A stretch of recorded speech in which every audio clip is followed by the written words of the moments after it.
Welcome back, everyone. Today we're going to talk about drop-downs. It's a fairly common thing that people ask me how to do in Excel. But it's very simple to do, and it will make you look very good because most people don't think it's very simple to do.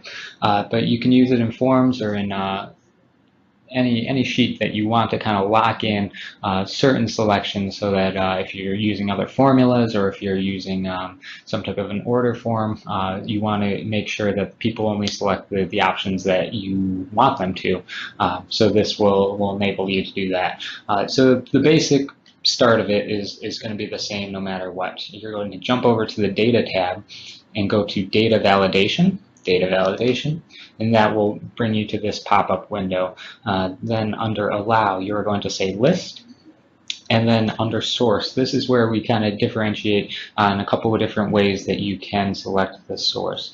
So the first way is just to type it in there. So if we wanted to do something simple like a yes, no, we just type yes, no, make sure you separate your options with a comma, hit OK. And then you can see it pops this little arrow in here where we hit our drop down and then we have our yes no option.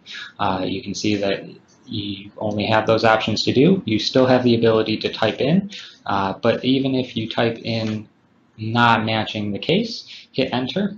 It's going to give you this error that says you cannot put that in there. Similarly, if you put something that is not in the option list, you're going to get that same error. So it is going to only allow you to put the options that you have into that cell. Now, I mentioned that you have a couple of different ways to reference this. So it's pretty straightforward if you have one or two, and then if you wanted to add another one, you could just put another comma there, throw in a third option, and then that would give you that third option. Now, if you have a large list or a constantly changing list, it's going to be a pain to go in there and constantly have to update to new options or change the old ones or update to new ones.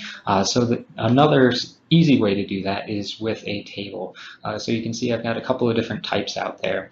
So what we're going to do is we're just going to make this a table. If you guys are unfamiliar with tables, I've got another video that walks through the basics of tables, but essentially what it does is it just groups our data together so that we can reference it more easily. So what we're going to do is we made this a table, and then we're going to reference the table that we have here. So we're going to change our source to be this table. Now you can see that I just hovered over it so that I got a black drop-down arrow, hit that, and it puts the cells of that table in there. We'll hit OK. Now on our drop-down, we have the 4 options that we have in that table. So if we ever need to change this, we can just change the table itself and it will update the drop-down that we have. If we needed to add a new option, we just add it. The table automatically expands, and then it's in our option itself. So hopefully that helps you guys out. You can see how it'd be very, very powerful. The last thing we're going to cover today is if you want to get rid of this annoying error message that pops up. You want to give people a little bit more flexibility. When you're in that data validation pop-up, you can just jump over to this error alert, uncheck this box, and then that will allow people to put whatever they want in there. So then they'll be able to type anything they want in there. When you hit the drop down, it's still going to have only the options that you have selected as your source, but they'll be able to type anything they want if you want to give your user a little bit more flexibility and ability to color outside the lines, if you will. So hopefully that guide helps you guys out. If you have any questions, feel free to throw them in the comments below, and I'll see you next time.